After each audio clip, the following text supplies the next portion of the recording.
Hello, everybody. Welcome to another exciting episode of Jimmy's Jambox. We're here. We're back at it again, and we're going to get on into it. But before we do, as always, please make sure to like, subscribe, push all the buttons, do all the things. You know, I don't know where they are, but you do, and I trust you. With that being said, here's a quick word from our sponsor. Mystic Kava, an earthy, grounding blend of kava root, cinnamon bark, cranberries, and stevia. The Brothers Apothecary, fine teas and remedies. All right, thank you all so much for watching again. Shout out The Brothers Apothecary. Make sure to click the link below and go check them out. I guarantee you're going to like it. But with that being said, let's go ahead and get on into it. Here is today's guest. Hey, I'm Matt Mena. Hey, I'm Laura May, and we are Goose, don't be frightened. Hello. Hello. Thank you all so much for joining us. Thank you for having us. Yeah, let's go ahead. We'll start at this end and tell us a little bit about, just individually who you are, what you do, and your role in the band. Yeah, absolutely. So we kind of made this really cool project just a few years ago. I played solo for a long time and, released music and toured just as kind of a one-man gig, one lady gig. And then life is funny. And so I got this really cool break in my career where I booked to do this really amazing tour in Europe, which I had never gotten to travel. I went to Canada once. That was it. And I was like, oh my God, finally, after busting and doing music for so long, got this insanely cool opportunity. And I had about 3 or 4 months where I was in the Portland area. And then in spring of 2020, I was going to do this really cool tour. Yep. And so I was like, well, it'll still be fun. And a mutual friend of ours was like, you should work at this guitar shop. And I was like, yeah, dude, I love guitars. I work on them. I can totally nail that. And so I brought my resume in. I was like, just so I would just want to work this job for a few months. And then I'm going to be doing this thing. And then, of course, the lockdowns happened and that tour got canceled and none of it happened, which was a bummer. But that's that whole situation is kind of what started our project. Was Matt had some music that he wanted to put out, and he's like, you should play some stuff on this, and then it slowly kind of spiraled, and we'll get into it later. But yeah, that's kind of how we started. So I sing and I play the flute and guitar and other miscellaneous things in the band, and then hell yeah, it's fun. Yeah. And then Matt, what about you? Well, I'm multi-instrumentalist for the band. I kind of do a lot of different things, but this, it's kind of slowly shifted. Mostly in the live performances, I'm playing keys and singing. Oh, yeah. So. Well, what got you? What was your experience? What more of your background? Yeah, I guess I could talk about that, right? See you later. No, I've been playing keys for 27 years. Okay. And I'm definitely not as good as someone who's been playing for 27 years. There's a lack of discipline there, I think. When you play multiple instruments, you gotta, it's like having multiple kids. You gotta love them equally. Yeah. He's actually 48 years old. So you don't look a day over 39. Oh, thank you. I love this. Special thanks to all the tea. He drinks all the tea, man. I love the tea. Getting into the tea. I went to school and studied classical upright bass, and after I left school because I didn't finish, I kind of started to make my way out, and over here I'm from Houston originally. Okay. And decided that. After leaving classical music, where that's strictly what I was doing, I was like, oh, there's a whole lot of other stuff that can be done that's not just, strictly to the page. Yeah. So, kind of spending my time reeling that in and saying I can actually explore more than just what's on the page was really important for me. Hell yeah. Yeah. Yeah, that must have been definitely, having listened to your music now, that must have been a bit of a journey.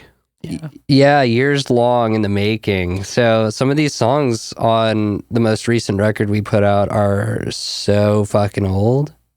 like way too fucking old. Yeah, I think I think for some of that, that's okay though. You know what I mean? Like if they're ones that matter, you know what I mean? Well, there's the saying of you have your whole life to write your first record. Mm-hmm. And then you have only a certain amount of time after that to like start working on the next one. True.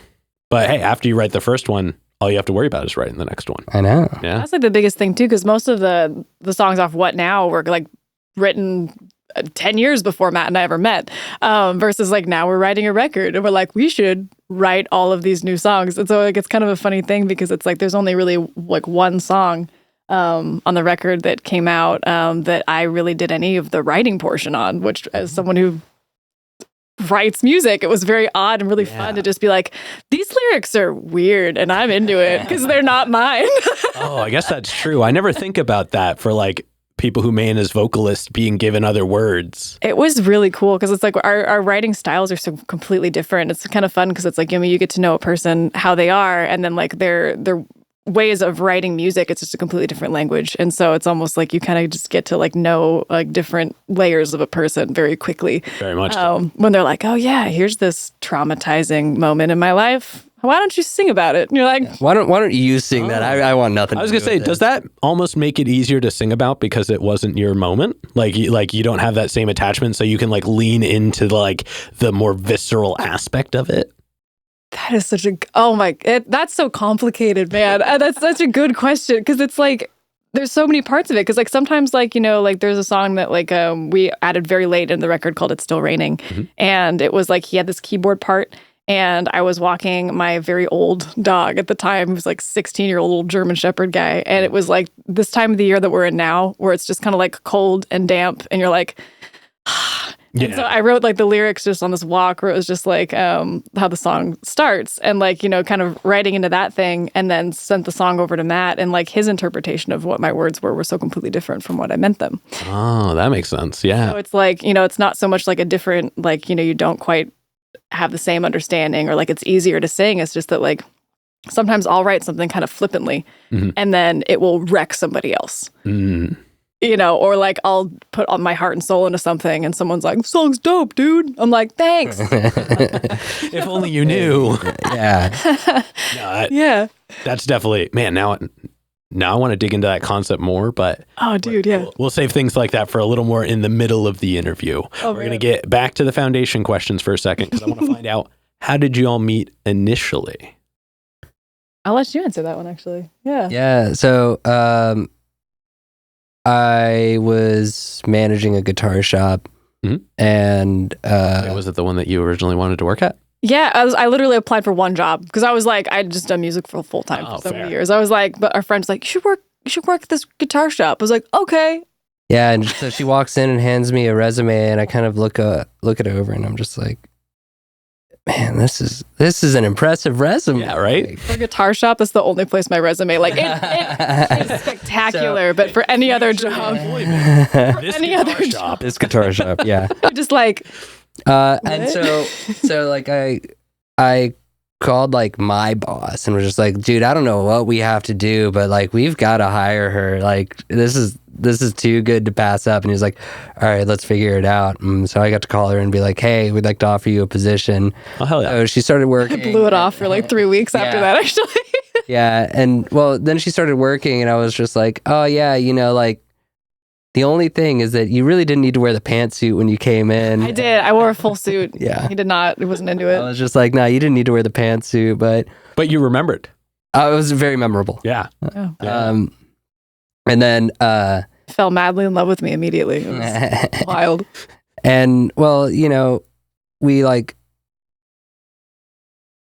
guess I like started working on some of these songs and I hated them and like got rid of them. And then like I had originally like very, very beginning of like, you know, like March, April of 2020, you know, or 2020.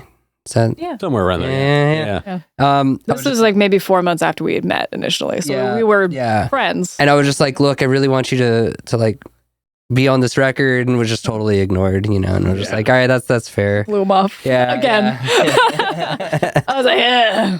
But I kept like really trying to push for it because I thought that it was something that needed to happen. And so like I had actually like written and recorded most of the record kind of already, and I hated all of it and just deleted it, just like got rid of it. Damn. And then I started doing it again, and at that point you started hopping into like some of the tracks and like on some of the songs, and and then I like got to a point where I was just like, I think this is like getting close to done. And then there was like a very, very quick flip of my like mindset, and was just like, I hate all of this, and deleted it again. Oh no. And third time rolls around, and we're working on this record, right? Third time's the charm. And Nightmare, by the way. yeah, absolute nightmare. So glad. Sounding like That's it. my bad. Glad I joined this band. I'm a nightmare. I'm a mess. He's frightened. I'm frightened. I'm actually terrified right now. He's actually the best. He's really fun. He's really fun to work with. And so this like final time, I remember very specifically, you were like, oh, if you delete this again, I'm gonna kick your ass. And like, I was just like, all right, fair enough. And so the third iteration of this record is actually what the final iteration is what's out. And I have like other versions of like some of these songs, like just saved as like WAV files. Yeah. I feel a little special release coming out in the future.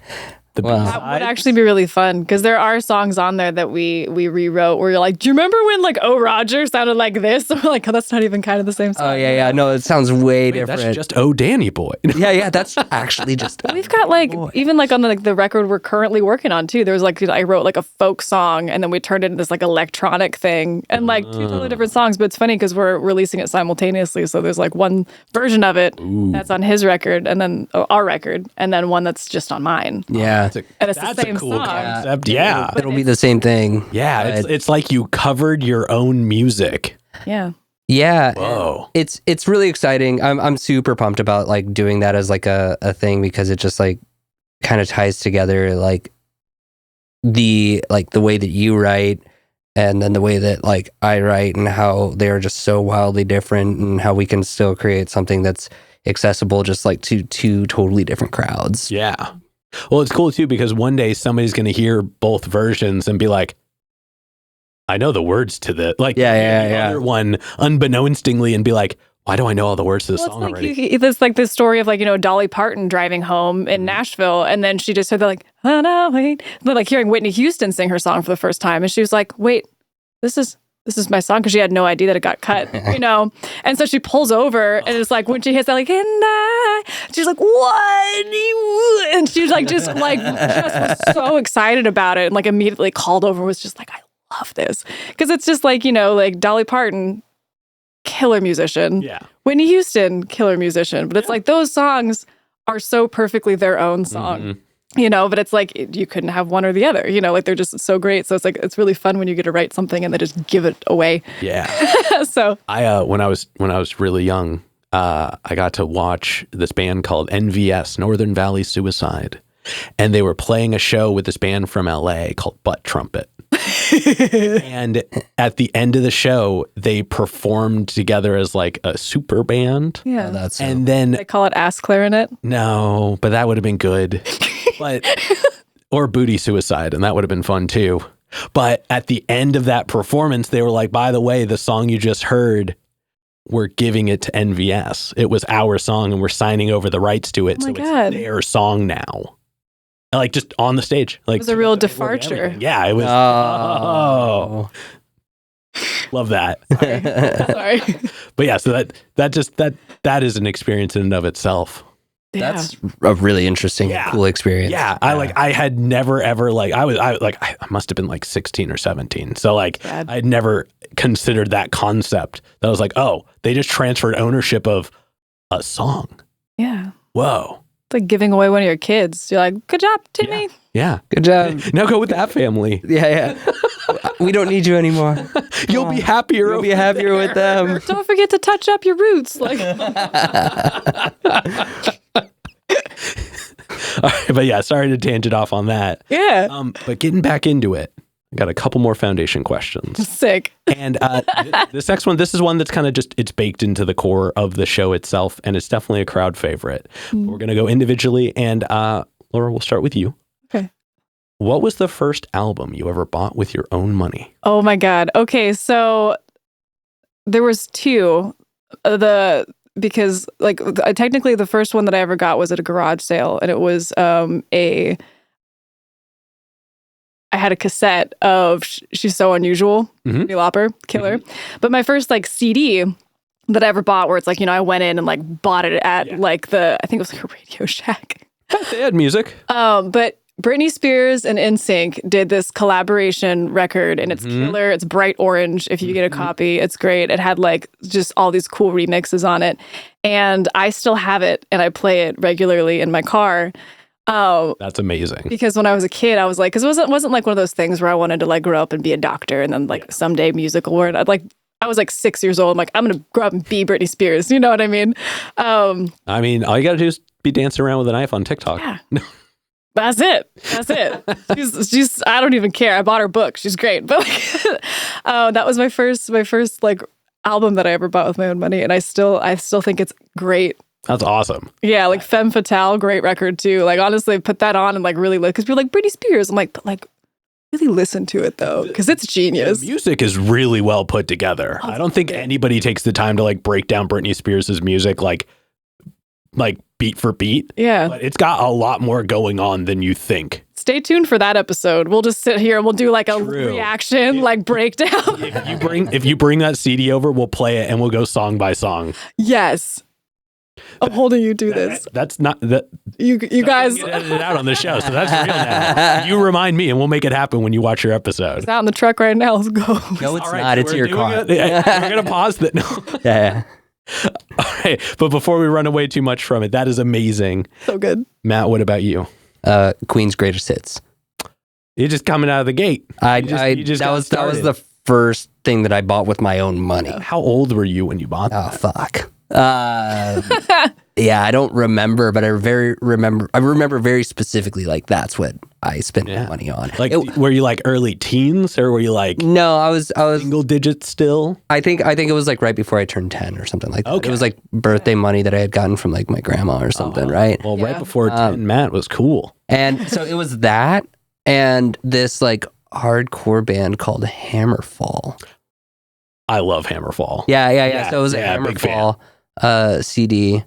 Did they do Hearts on Fire? Yeah. Yeah. Yeah, that song's great. My little sister, when she was like 6, I let her listen to it and she would sing it all the time. I love it. They also did what, like In the Court of the Crimson King? No, is that them? No, it's Crimson Tide or Crimson something. Oh my God. Now I think it is Crimson Tide. I think it's Crimson Tide. Anyway, Crimson something. Yeah. It's been so long since I thought about Hammerfall. Same. But yeah, so it was those two things. That's such a dichotomy. Yeah. There's a story behind all of that, but but the first record that I was given that like I remember it was given to me, but I didn't actually get to like hold on to it was Baby Beluga by Rafi. Okay. Like my dad had the album and he was like, "This is yours, but I'll play it for you." So that's fair. That's really cute. And now, like, did y'all have music around you growing up? I mean, because obviously you got into it at the like super young age. Like, did you both have like musical upbringings, or are you like the first generation of musicians? Totally opposites for us, actually. So my mom played flute when she was in high school, so. That kind of counts. I have like an uncle that plays guitar, but it's like my parents totally not, like nobody really played music. I was super into it. My sister totally not musical at all either. It's just funny because it's like, but I was just, that's the only thing that I ever wanted to do completely. And they're like, I don't know where this is coming from. But yeah, because my dad's super mechanical. My mom's very artistic. Like she can paint and draw and she's incredible, but like totally not really a musician at all. Well, I mean, it explains why engineering would be a passion. Yeah. So it's just one of those weird things. I'm like just wrenching on stuff and playing guitar is all I really like to do. So fair enough. It was just, I was very like lone wolf with that. So I just played a lot by myself, which I think is, in hindsight, actually, I don't really think about that until just now, but like probably why I played solo for so long was because I just never jammed with people in my house. So I was like, I guess I'll just keep doing this by myself. That's fair. However, Matt. So my mom played piano and flute, but my dad is like a vocalist for like a thrash grindcore band. A couple of different ones. Yeah. That's awesome. Yeah, he's actually really great. His most recent project is Heavy Roach Activity, which if you like thrash, check them out. They're killer. They have records out. You can probably find them on like Discogs and stuff. But when I was a kid, like my dad's bands would always like be around, or I'd be at like the rehearsals. First show I ever played, I was like 13, and I remember very specifically being on stage, and it was a pretty packed crowd, and I remember somebody yell, "Get him a hooker," and I was just like super anxious, like, oh no, man, and I think that's where my anxiety started. Fair enough. Yeah. Thanks, Dad. Like, well, when your parents are like hardcore musicians like that too, you're like, how am I going to rebel? A degree for sure. Well, and like the rebellious thing, you're like, I'm going to learn the upright bass. So, I mean, part of that is like, how do you stick it to the man that's sticking it to the man? Right. Yeah. Everybody rebels a little bit. And so I was like, fuck you, Dad, I'm playing Beethoven. But like, later on, I realized, oh yeah, Pops likes Beethoven. Awesome. The whole time he's like, no, stop. No, don't. Yeah. And, it's really, really, really funny with all of that in hindsight. But initially, I wanted to play drums. Oh, I get that. Now. Yeah. I was going to say, that's what I'm in on now. Well, but I have an older brother, and he's awesome. He's a stellar dude, right? And he wanted to play bass. Mm-hmm. But because my older brother wanted to play bass, I wanted to play bass because that's what my older brother was doing, right? Yep. And so I then start playing bass, and my brother's just like, well, then I'll just play drums. And my brother then started playing drums. Damn. And yeah. The old razzle-dazzle. The old razzle-dazzle. He got me. He wanted to play the drums all the time. He was just like, I'm going to trick this kid. You did good. You done good, son. You did good, bro. Well, that's exciting. And I mean, it is interesting to see like the kind of the spread of background there for sure. Well, even now too, like if we go to like jam with people, it's funny because Matt he's just very comfortable immediately. He's like, all right, cool, we'll sit down, I'll play whatever. And for me, I'm just like, okay. Shit. Shit. Like, and like, granted, I'm not, 12 anymore, but like, it's just different because it's like the really formative parts of your brain that are like jamming. I'm like, yeah, you're just like, no, I need a few minutes to like. It takes me like, it's a mindset thing. Like if I'm not like in the right, like just total, like, yeah, if I'm not there, like I can't do it. But if I'm like focused, then I'm like, oh yeah, I can jam. It'll be cool. No. But the confidence isn't there because it's not something that I had until I was older. No, I get that for sure. Even now, I find it harder to play with people just because I don't play with people a lot anymore. Yeah. That's the part I'm running into.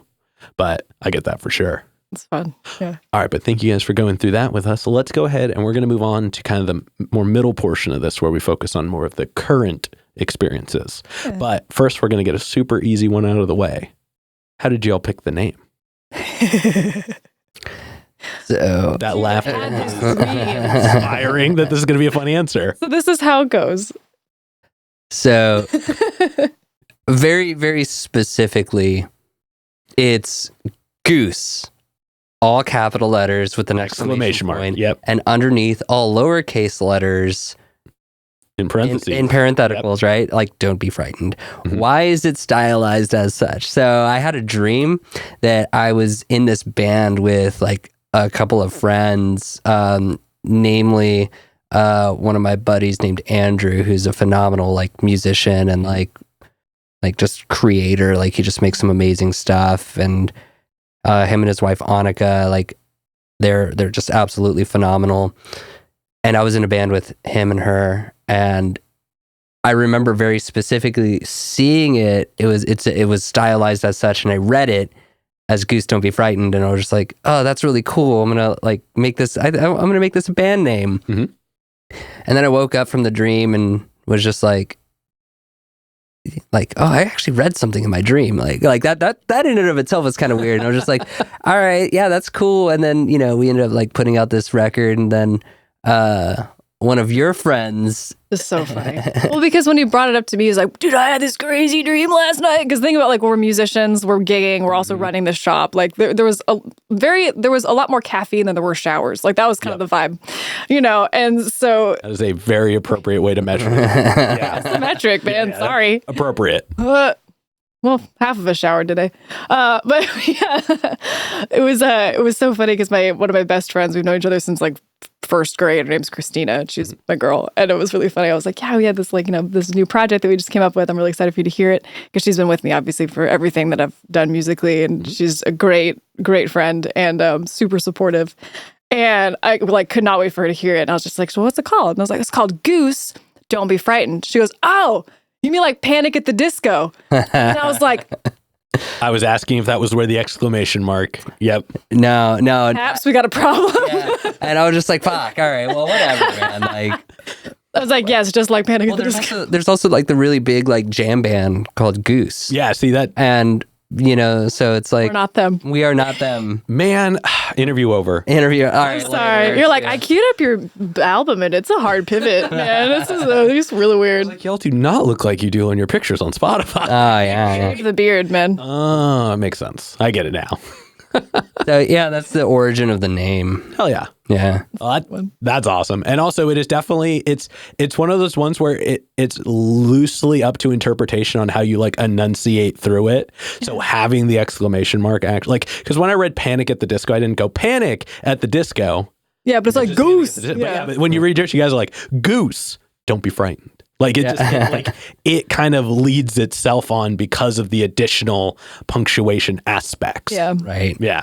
But it's definitely a really cool name. No, thanks. Yeah. And do y'all just refer to it as Goose when you're shorthanding it? Well, people call Matt Goose a lot, which is kind of funny. It's like a nickname for him. Yeah, it's kind of weird. We were playing this show like not too long ago with our friend, and when she needed something, she'd be like, Goose. And immediately I'd turn around and start walking that way because I've just people have started to call me that, and I'm just like, whatever. But at the same time, we also DJ, and when we DJ as Goose. Yeah, and both of us will DJ as Goose. Well, that's cool. So like if I'm not there, she'll be there, and it's I also go by Disco Daddy Lala. So. Yeah, well, nice. Yeah. Well, hey, it sounds like you've got a lot of layers going on with this name. That's exciting. Yeah. Hell yeah.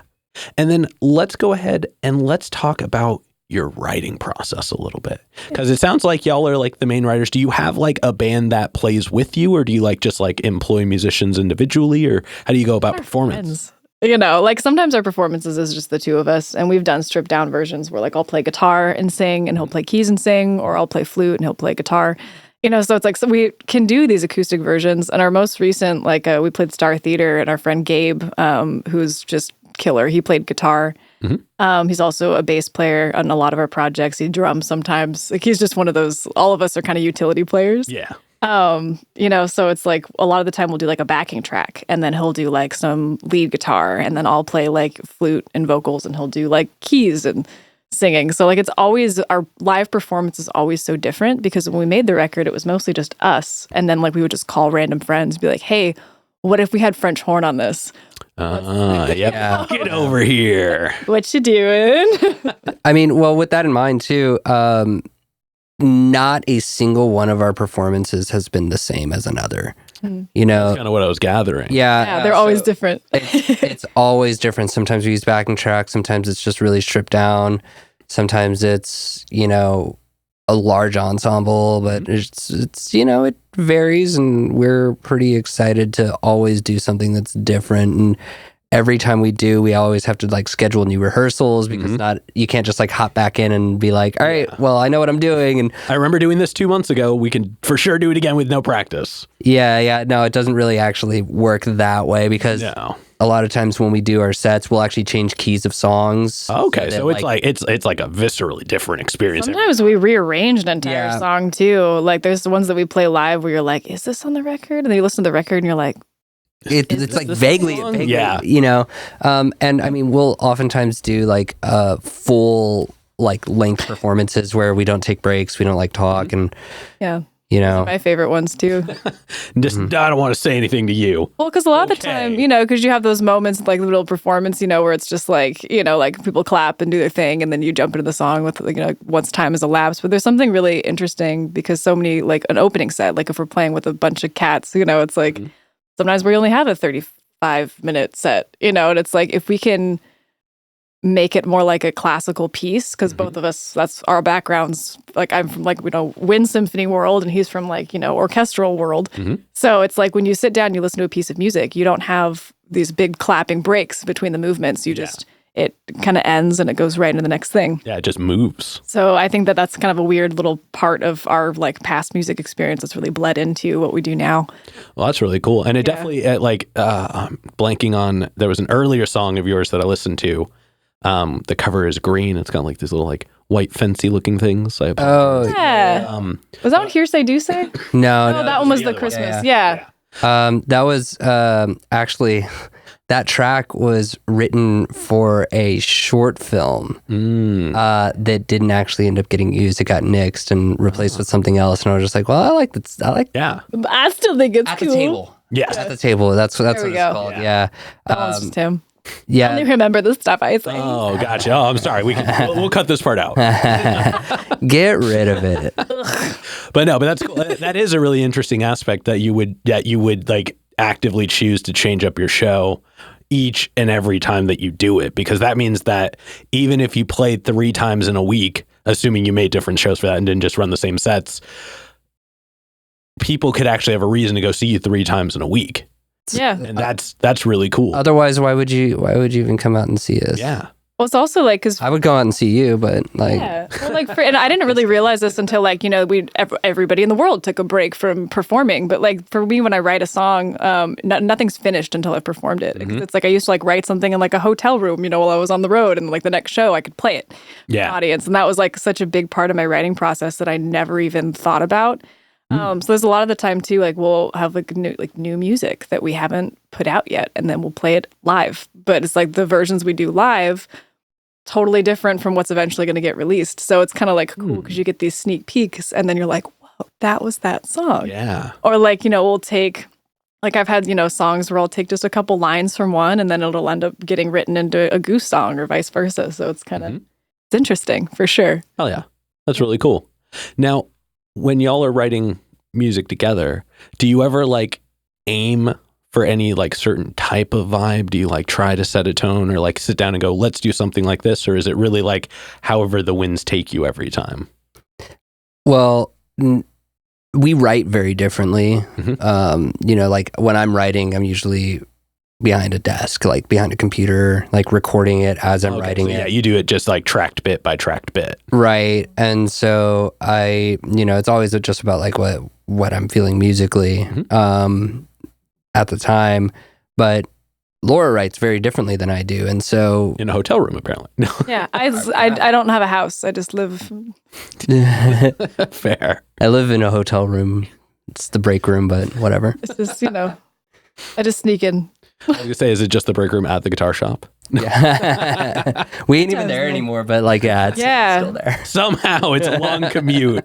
Yeah, it's a lot. No, it's because and that was kind of a fun thing too, because working with Matt, he'd play back an entire, because for me it's all in my mind. Yeah, you have to memorize it as you're writing it. Yeah, but it's just it's all kind of it all kind of comes out at once. It's not oh, I wrote this music and then I had written these lyrics and then we'll see if they work together and that kind of a thing. A lot of people write that way. For me, I just sit down and the music and lyrics always just happen together for me. And then I have, obviously I'll be playing guitar, piano or whatever while I'm writing it. And then I have all these weird little things in my brain. And then they sit there for a few months and they just get locked in. And then when we go to record it, then I put all those things back out. Yeah, I wish I could do that. But yeah, same. I'm just like Matt here. I have to go little bits by little bits and then bring in a much more talented musician than me to actually make it real bits. I think it's just, if you have ADHD and you just never medicate it, you just start using it to your advantage. Yeah. I definitely know that. I definitely know that one. Never been diagnosed with that, but based on, if you watch through the end of this interview, you'd be like, I think everyone has this here. If you go look at my previous episode count, you'll know that somebody else here has it. Why is this be like 3 hours long. Wait, is this Theo Vaughn's podcast now? No. Hell yeah. All right, now for this next one, when y'all are working on stuff together, or like when you bring something to the table, when there's a disagreement's not the right word for it, but when there's a level of creative difference, is there do you have a way of meeting in the middle on that? Is it usually like one person's over the others? We have the best method. Oh, okay. We do. We really do. And this was because when we first started working, I was living on a sailboat, and then he lived like 5 or 10 minutes from our guitar shop in like a house, like a, not like a goblin. Yeah. And what regular things live in. So the basement floor of this house that he lived in was like his space, like his studio and everything. And so we came up with a really good method for solving arguments. Yeah, we spar. Yeah. Okay. We would just go into his backyard and physically fight each other. And then that's perfect. whoever won, usually me. Fair. Fair. But no, we would literally like we would throw punches, but like with sparring, it's open hand combat, because you can't hurt your hands, obviously. A little wrestling, boxing, And like there were many a cider consumed while creating this record too, and so some people go out and chain smoke, and so some people. And we would argue out of each other. Yeah, we would argue, and then we would be like, all right, let's go settle this. Like, we'll figure this out right now. It was usually the back deck or the yard. We're never in the front yard though, because it's Portland. People will call that in. Yeah. Yeah. So yeah, that's there you go. It still works. As weird as it sounds very healthy. Yeah. It also, I imagine, it gets any of the unknowns frustrations out. Like maybe one day somebody was, making weird sounds into a microphone, and the other person was like, "Oh, why I oughta," and then there's a musical disagreement. Why? I don't even have headphones on right now, but you're gonna be listening to this episode on headphones later, and I'm gonna leave it in, and it's gonna be there. Also, that's for everybody at home. You're welcome. If this gets edited out, I'm never coming back. Oh, no. Well, definitely not editing it out now. You're like, she's a nightmare. Matt's nice, but the kind of diva is wrong with her. Jesus. Nah, it's okay. I've done plenty of interviews. It's exciting in its own way. And then for this next one, we're going to break it up into individual answers again. And whoever wants to answer first can go on this one. But looking at the music you currently perform, what is your favorite song to perform? Next question. Not to say that you don't like performing the other ones either, but what's one where it has that's something extra that you're just you have to lean into every time? I have one, but it's because I love hearing it. The Hounds. Because every time Laura's performed the Hounds, she just fucking sends those vocals like listen to the pause it and then listen to the record really quick and then come back immediately to this, because it's such an interesting song. Yeah. It's just something else. There's a lot of energy in it. Yeah. And it's actually one that we don't perform too often, but I love performing that one. It's probably my favorite to perform, because it's just it has so much energy to it, despite how you'll if you hear it at the beginning, it's really not all super energetic, but kind of once you get to this the climax of the song, it's just it has so much there that anytime it's being performed, and I have recordings of the live performances of you just slaying those vocals, and I'm just fuck, oh, yeah. This is what I want. And so even though we have the recorded version of that on the record, occasionally I just want the live version, just because I'm no, this live version though, I do. That is up there with one of my favorite ones to perform too. And there's a lot that we don't perform very often, but there's little pieces of songs that I really like. I have this little snippet, so someone's cell phone video while we were playing, just a really stripped back performance of it. It's sometimes those songs that we hardly ever perform.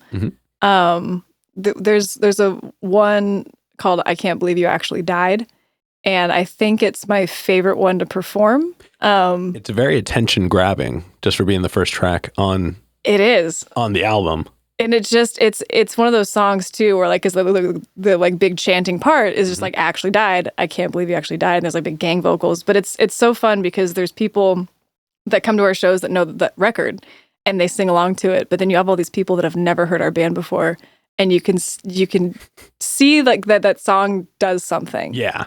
And I think because it's like I will never get to hear these songs for the first time, and like getting to see other people hear them for the first time, that is the one song that just every time knocks people up. And I think it's great because that's what you want. You know, you want to make people's moms cry. Like that's the goal as a musician, you know? Yeah.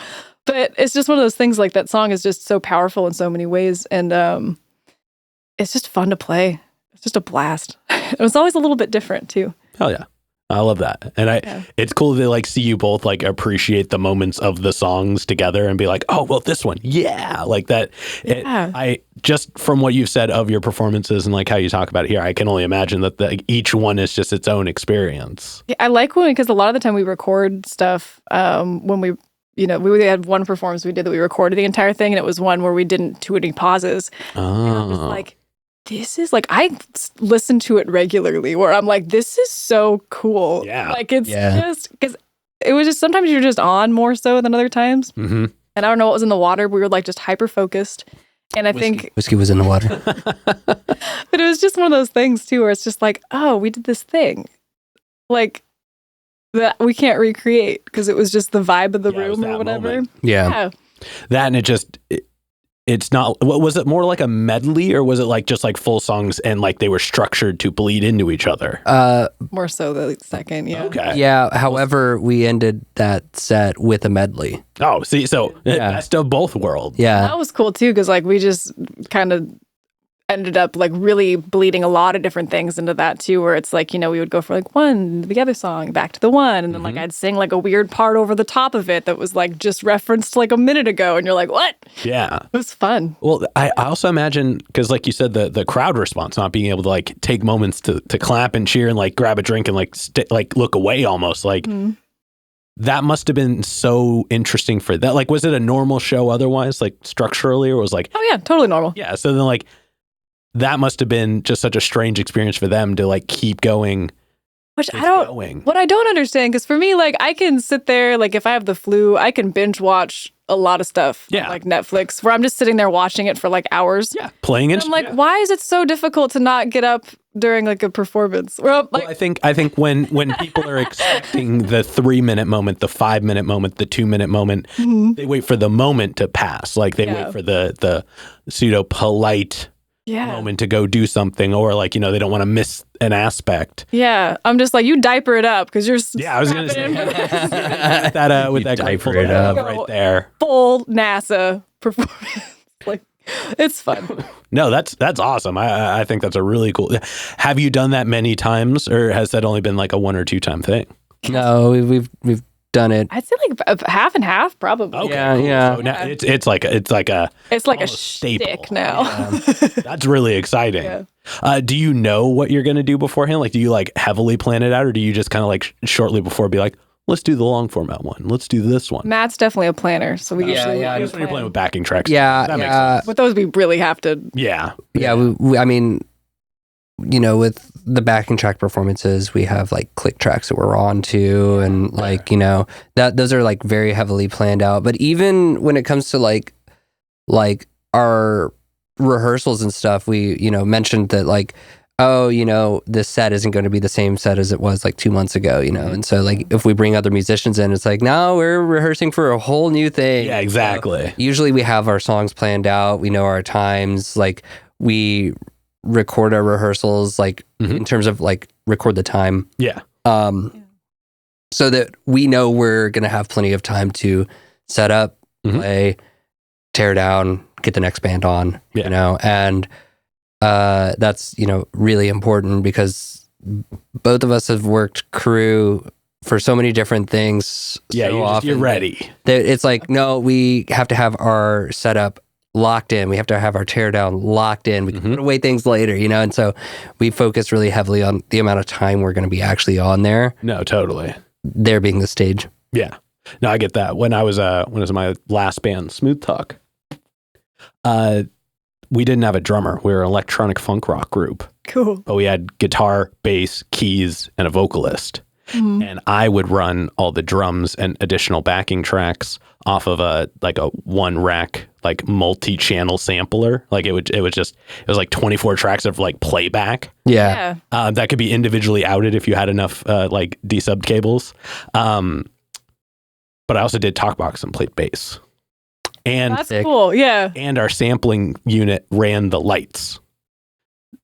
But Like SP505? no, it was a Cymatic U-Track 24. Jesus. Cymatic's not even around anymore. I was going to say, like, I don't even know what it sounds like the coolest. wild. I want to see it now. Well, we also we each started songs. Like we each had songs where different members started, and we didn't want to do the whole 1, 2. So I rigged up this goofy multi-foot pedal experience off of like instrument cables and splitters and like different foot switches that were on different polarities, so that we could each have one to start the song dependent upon who it was. So you were just, we would all be doing our thing, and then all of a sudden we'd look at one member and they'd be like, do. And it's wild, but I can totally understand. I was just saying that so I could say I totally understand having to like prepare that kind of stuff, because you have to know. Oh yeah. And like I miss cues all the time, but the cool thing is like we're all.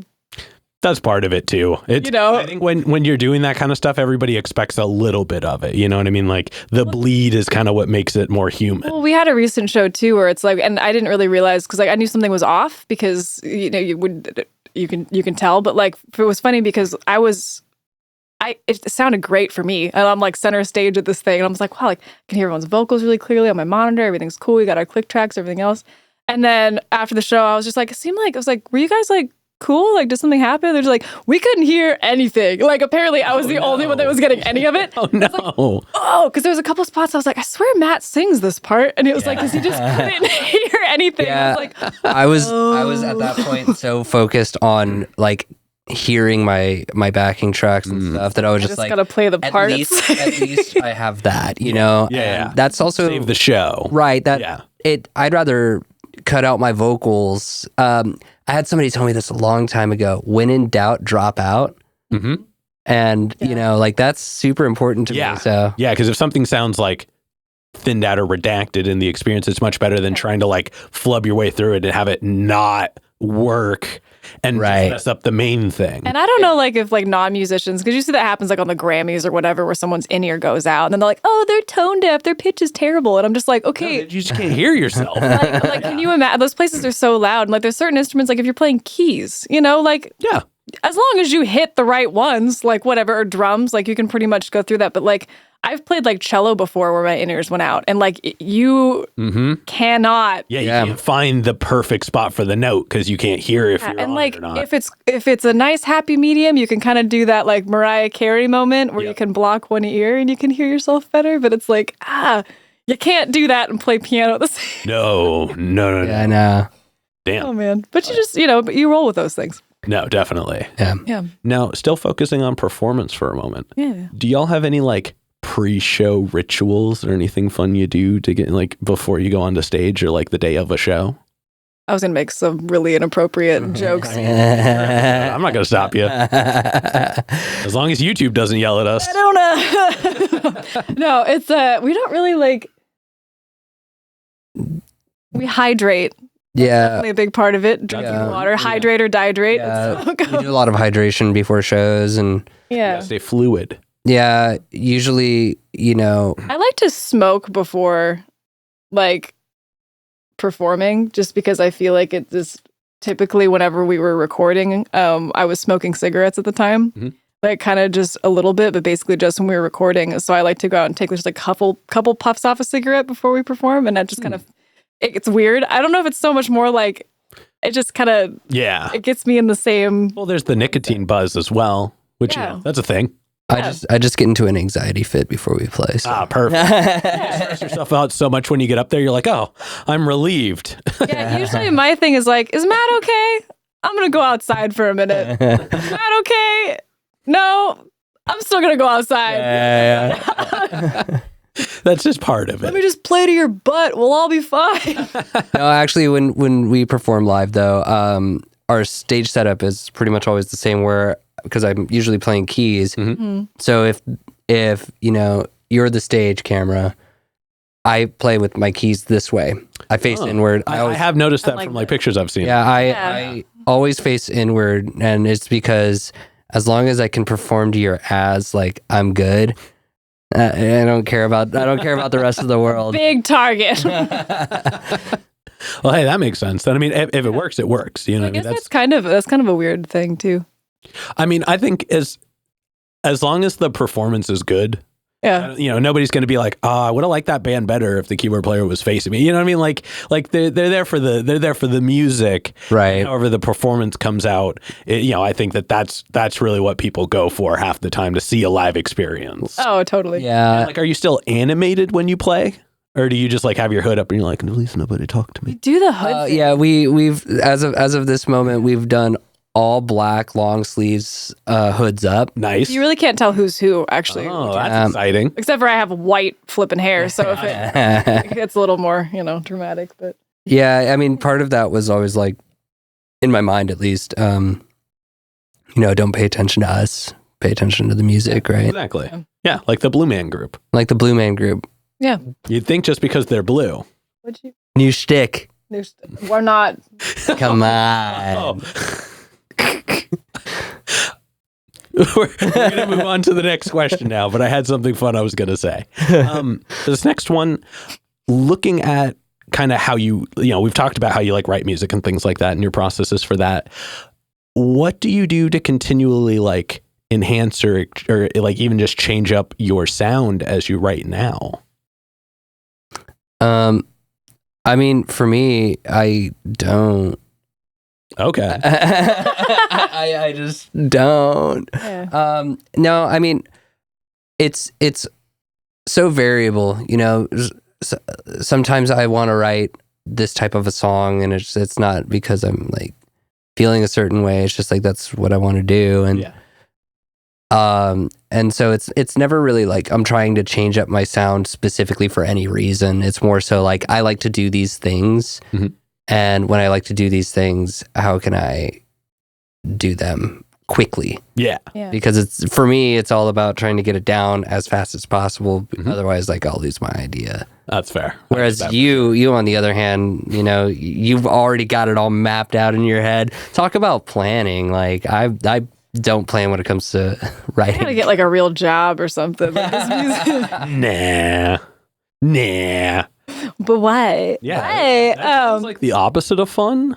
Right. Just that was a big thing too, because I'm I made a living for most of my life just playing music, and then obviously things have changed, in recent times. The music industry has changed so much in the last even 5 years. But very much so. It's just funny. But I think that it's always good to kind of get out of that thing. I've been on this Towns kick. Mm-hmm. I've been listening to a lot of Towns Van Zandt.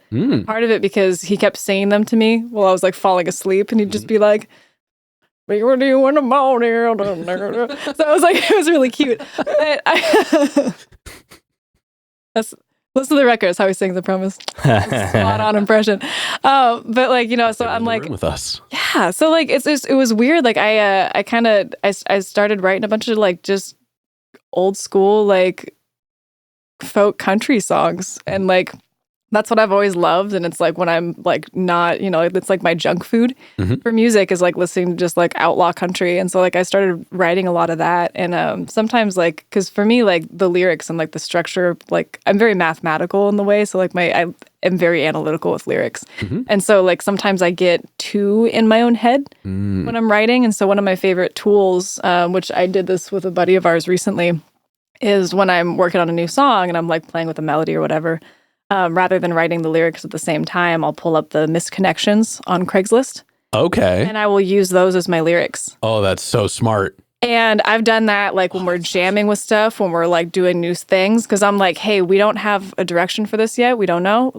And I don't want to put a name on it. But the thing is, it's when you have words in front of you, it's going to have structurally it's not going to work. No, of course not. But Which is why it's cool, because it's like I normally I have certain syllables that I put together, and there's like a rhythm with it, It's like one of those things. I also like love hip hop a lot, and so it's like my brain works in those ways where it's like you have stanzas for a reason. But if you're just reading off misconnections, it's just somebody being like, "Hey, you freaking guy almost hit me on my bicycle. I know I wasn't wearing a helmet or lights, and I was wearing all black, and it was 3 a.m. and I was wasted, but." When those are your lyrics, it's like perfect. And they're like, I think I might be in love with you. And then like it shifts. Yeah. Like, oh, cool. And then like musically, maybe that pivots in a weird way that it wouldn't have. So the misconnections tool, I love it. Actually, I don't know if I had this idea of making a whole album that was just misconnections. That would be great. Because I'm like, I have to make sure that's legal because it's like, it's public. Yeah, it's nobody tags it. Like, I give songwriting credits if you put your name on it, but it's anonymous, yo. So this is from Tim at the grocery store. This is for you. Tim. I hope you found me, man. I love that. That is a really, really fun perspective. And just like... That's a secret, man. Now it's out there. I've been outed. The approach itself is just, it's a level of creativity that just shows like you've obviously been doing this long enough that you've reached past those normal boundaries of just Googling things. Like so silly. Yeah. No, I love that. That's amazing. Thank you for sharing that. Yeah, it's fun. I highly recommend it. It's a really good tool for writing because it just pulls your head out of your ass. Yeah, exactly. It's so far removed from anything you would put pen to paper for. Yeah. Yeah. Hell yeah. That's awesome. Thank you for sharing that. Yeah. All right. Now we're going to go ahead and we're going to move on to some hypothetical questions. Yep. And for these, the questions are all made up, so the answers are allowed to be as well. We're going to go individual answers, and we're going to start with you, Matt. If the band could perform with one other act, it could be anybody, who would you want to share a stage with? Or I guess share a bill with? Next question. No, I think that I would band that's like around and alive like today. Yeah. This could actually feasibly happen. Yeah. Tag them in the comments. Yeah, we'll do that for the next part of this question. Yes. Okay, great. I think that like it would be really cool to play with like Sigur Rós or like Grizzly Bear's not active as a band anymore, but like that would have been that would be like really cool. I don't know why, but I could feel y'all playing with the Flaming Lips for sure. Oh yeah, I love the Flaming Lips. Yeah, that also like that kind of just like big kind of anthemic kind of band. Like that's something that like I would dream of. Yeah. Or Billie Eilish. Yeah, definitely. Gosh, she's so good. Well, Smooth Talk, based off of that description, I'm like, that would have been like high key. Would have been a ridiculous show because it would have been wild for sure. Like other bands that are just like not sane. When you see them perform, you know what I mean? Where you're like, you didn't have to go that hard. You could have just all, shown up and played your instruments. But it's like when you care enough about like the performance itself. Yeah. We also had matching fits for all the instrument players. I love that. And not just similar, they were all the same jacket. Yeah. Yeah. Yeah. It was a whole thing. They all have the exact same black hoodie. See? You can get them at Walmart for $100. You too could be a part of Goose. I was going to say, I feel like Flash Mob coming on. Yeah. We're apparently painting ourselves blue now. Hey, dabba-dee-da it up. I mean... Dabba-dee-da it up, bro. Dabba-dee it up, man. I love Eiffel 65. Somehow, like, Kiss is going to also sue us for doing the face paint. I don't know. Yeah, they just want to be included. They want to stay relevant. I think it would be fun to do, like, carnival face paint. Like, I could be, like, a lion. Oh, true. Or a mermaid. I actually like the mermaid. I did have that eye patch. Yeah. I don't know if that was on camera or not. So that was one of the outtakes. Callback, yeah. Yeah. Hell yeah. Now you know about the patch, though. All right, Patchy. And then subsequently, tacking on to that first question, who is a local act that you're aware of, but you haven't gotten to connect with yet, but you would like to do a show with? Wait, but Laura didn't answer the question. No, seriously though, like you're this band. That's my actual answer. Okay. I wasn't being an asshole. Like that was. I seriously think that would have been. Talk's not around anymore thanks to COVID. But yeah, well, that was like this guy, freaking like anyone like currently alive. I'm like, yeah, we're not gonna like resurrect the Beatles to play the show. Like that would be fun, but fair. You know? I mean, it's a hypothetical question. That was a valid I just want follow-up. to arm wrestle Ringo Starr. Like, that's really what it is. That'd be pretty That's cool, fair. though. Yeah. That would be. I like She's him in his coming after prime you. or him now, because very different arm wrestling experiences, I imagine. I mean, this is the real size of my arm. Fair. This is the real size of my arm. Yeah, but you used to beat up this guy, remember? You Still do beat up this guy. He used to. Allegedly. All right, we forgot to. Oh, yeah, right. Allegedly. Yeah. Yeah. There are a lot of allegations here. I don't know what. Yeah. Well, then if you want to leave smooth talk as your real answer, in the realm of hypotheticals, it can exist. Yeah, like it would have been one of those really cool things too. There's so many really mad talented people, and like we just got to play with Madam Go Along too, and that was like such a cool. Okay. My God, Yeah. she is just like a storm of a person in the best possible way. Like she's just like. Damn. Yeah. She's just something else. And like getting to perform with her was so cool. And her performance was excellent. All of her musicians she worked with were just phenomenal. And like I've only got to work with her like on like the very like B-side of it of just doing like, you know, he's done some recording with her and that kind of a thing. So like that was such a dream in itself. And like I don't think I said that to her. I was like, but just like she's just, you know, she's just something else. Well, everybody add her in the comments. Let's make sure she sees this. Yeah. Hell yeah. Love you, madam. Yeah. She's amazing. Yeah. All right. And then to wrap the hypothetical questions up, if you could add one abstract instrument to the band, and y'all are pretty familiar with a handful of them already. You just said we've already done this one. What would be one that you haven't had yet that you would add in? I would love to have like a full like 200 seat full symphony. I think would be incredible. Okay. I'm talking like I want like timpanis, all that stuff. I want a choir. I want a whole wind symphony. I want all the orchestral stuff in there too. Like just like a whole wall of sound. They would fill this whole room for sure.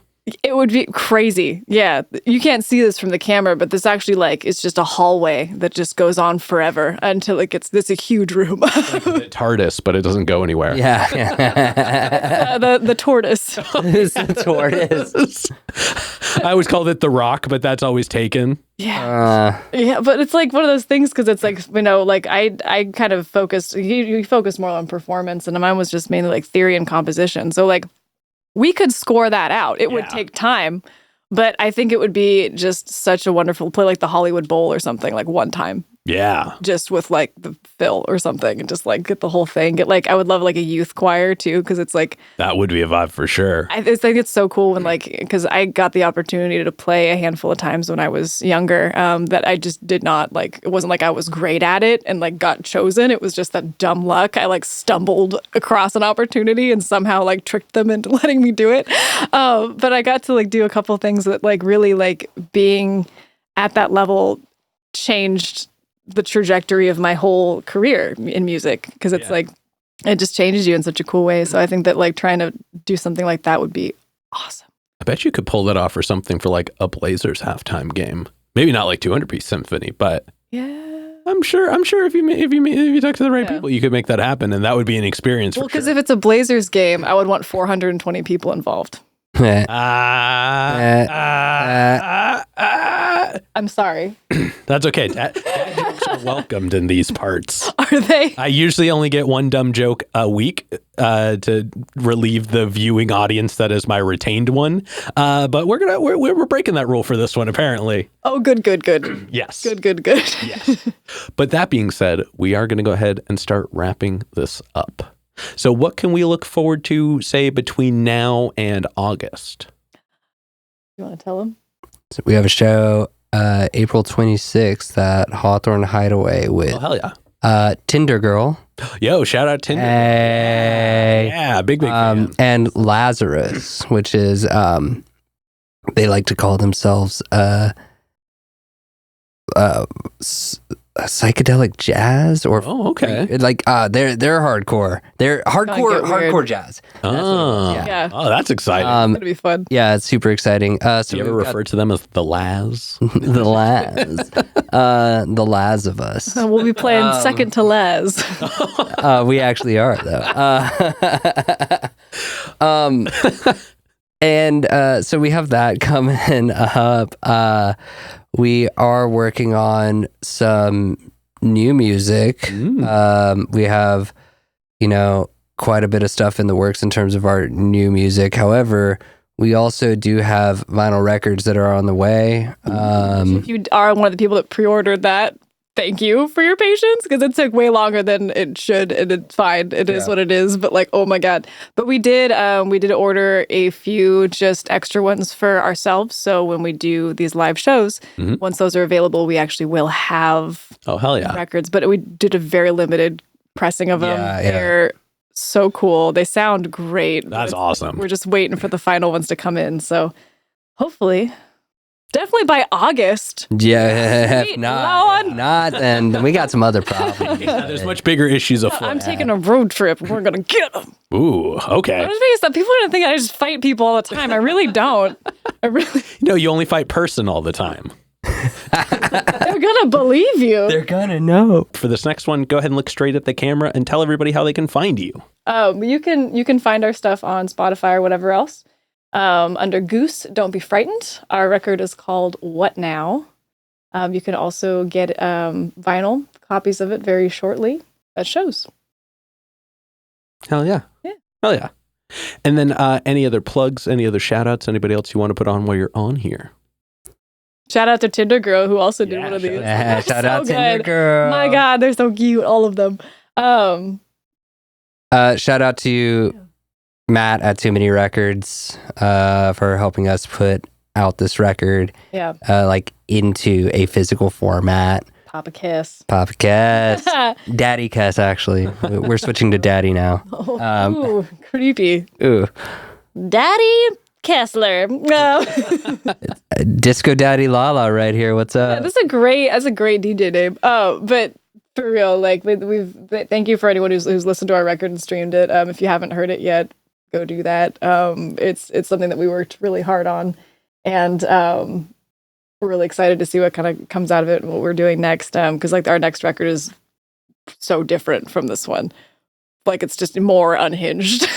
Definitely looking forward to that for sure. Yeah, really excited about it. Yeah. And if you stuck this long, we love you. Thank you. Hell yeah. All right, now we've got one last question to go. Oh no, next question. But before we do, I'm gonna steal the camera for just a second. Yeah. As always, y'all, please make sure to like, subscribe, push all the buttons, do all the things. I don't know where they are, but you do, and I trust you. And one more shout out to the Brothers Apothecary. Make sure to click the link below and go check them out. I guarantee you're going to like it. But with that being said, the final question. And for this one, it's whoever wants to answer first. Totally up to your interpretation. But what is an album you feel is more on the obscure side? So it's one that not a lot of people have heard, but it's one that you think everybody should know. And go. You go first. All right. I think that people should listen to I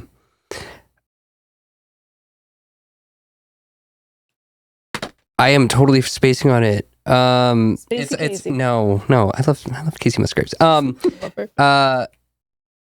Your Inner Living Room.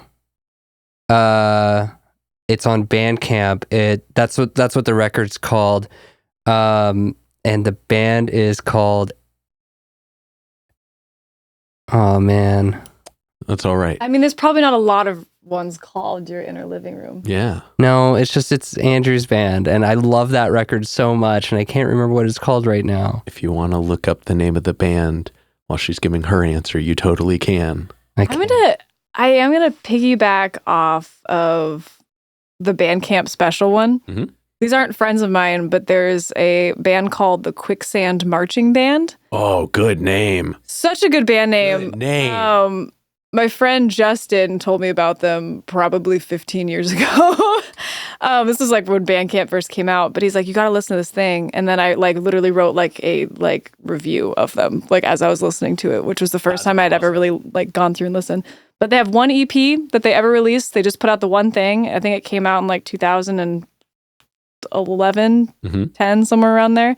So if you go on Bandcamp and just say Quicksand Marching Band, fucking buy the record because it's like $1. Like, just do it. But it's one of the coolest records of like time, and it's just so simple. It's really kind of bluegrassy and folksy, and there's a song on there called Manzanita that will make you cry. Oh, it was the street I used to live on.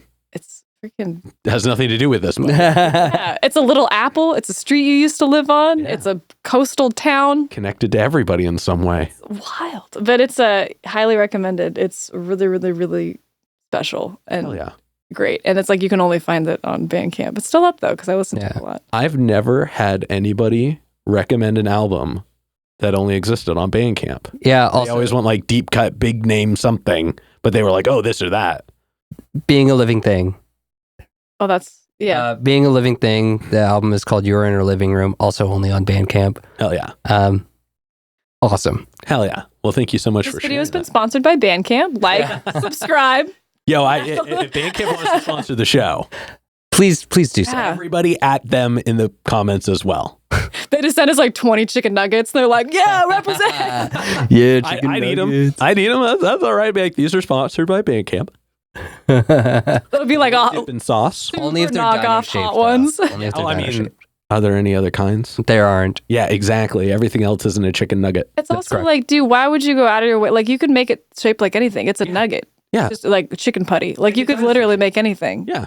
Yeah. Why would you make those weird fish shapes? Yeah. There's always like circle, rectangular, weird thing. They come in a, like they're like supposed to be fries, but they're not. They're not. They're not. Like my favorite, the vegan ones are always like little, like cute, little funny, cute shapes too, and they're delicious. They make like spicy ones that are like. Or at the very least, give me a perfect cube.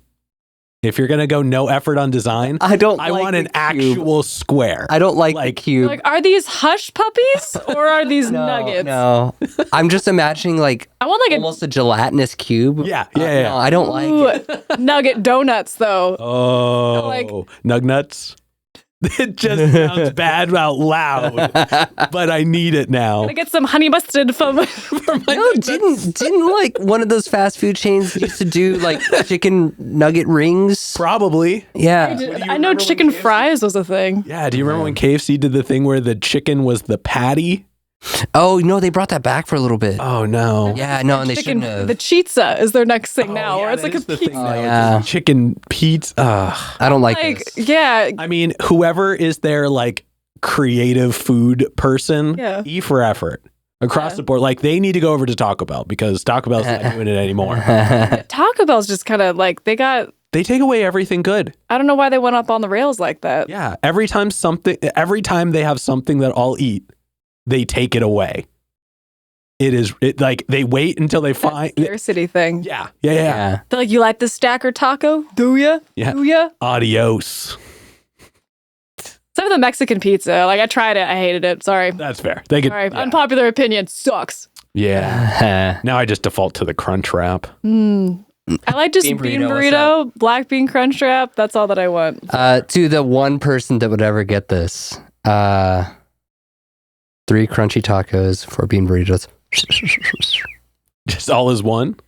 No, we had this, that was because when we had our guitar shop, there was a Taco Bell across the street and we had secret little things. Oh. Tacos, 3 burritos was one. And so so you'd be like, hey, I'm going to the Bell, what you need? And they're like, you'd be like, cool. And you just like handle the bag. Oh, okay, that's cool. We didn't even sell drugs or anything out of there either. Like this is just how we communicate with stuff. I love that. I think I gained 30 pounds when I was working there. I think you have to. Yeah. Especially when Taco Bell's that accessible.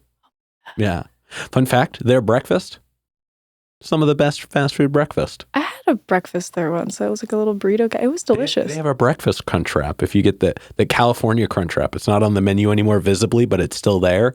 And it's got like avocado, Yeah. tomatoes, Well, and 'cause that hash one- brown. Doesn't have like bacon or anything in it. And so it's like that my big jam with Taco Bell, because it's like really the only fast food place that I go to, because it's like if you don't eat meat, Oh, there's a no lot options of for you out yeah. there. But you can literally get anything and be like, can I get black beans instead of the weird Yeah, and they're totally down. you guys do? And they're like, hell yeah. And they don't get mad. They're not gonna like spit in it. No, they're just like, oh yeah, whatever goes Yeah, in that's the bag. actually easier for me. Let's go. And it's like, Hell yeah. yes. Well, there you go, Taco Bell. You did something right. This Yeah. episode sponsored by Taco Bell. And Live Bandcamp. Moss. Like, subscribe. Hell yeah. Link below for a coupon, bruh. Oh God, Taco Bell, if you want to sponsor the show. Oh my God. We'll bring Taco Bell next time we come in here. 'Cause now I know. Now I know you're a Crunchwrap guy. So. I do like me a good crunch wrap, but chicken instead of beef. Heard. Yeah. Heard. Yeah. Heard. All right, but we're gonna go ahead and get up on out of here. Thank you all so much for joining us today. Thank you. Thank you so very much. Yeah. Subscribe. Yes. And this has been another exciting episode of Jimmy's Jambox. I'm Jimmy, We are Goose. Don't be frightened. and we're signing off. Later, y'all. That's a wrap. This is not a podcast. This is a show.